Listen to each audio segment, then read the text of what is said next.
Permasalahan obesitas kini mendunia dan semakin memburuk. Sebuah penelitian terbaru di majalah kesehatan The Lancet mengatakan bahwa dalam 4 dekade, obesitas meningkatkan 3 kali lipat baik pada pria maupun wanita. Kelly Morgan memiliki info selengkapnya. As a population, we are growing, and not just in numbers. We are, according to a new study, fatter than ever.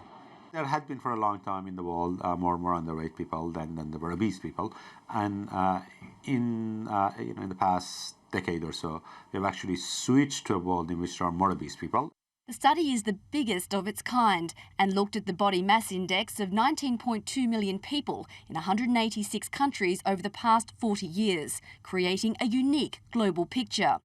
It found that in 1975 there were 105 million obese men and women.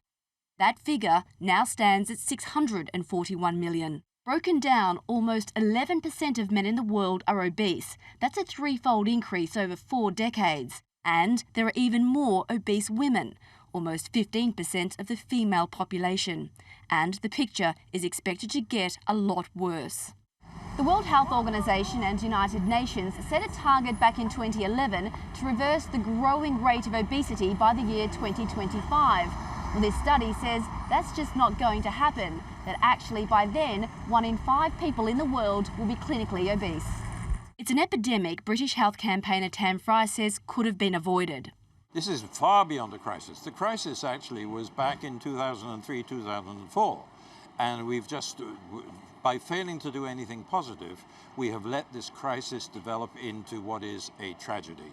It's the wider health and economic repercussions he's worried about, the links that obesity has to illnesses such as diabetes, cardiovascular disease and cancer, all potential killers, all an increasing strain on the public purse. Experts blame our faster, more urban lifestyles and the proliferation of convenience foods, which contain high amounts of sugar. While some countries have started introducing taxes on the sweetener, the study author says a global problem requires a global response. It's a hard battle, but it's a battle that is influencing people's health, and it's especially influencing the health of people who can least afford it.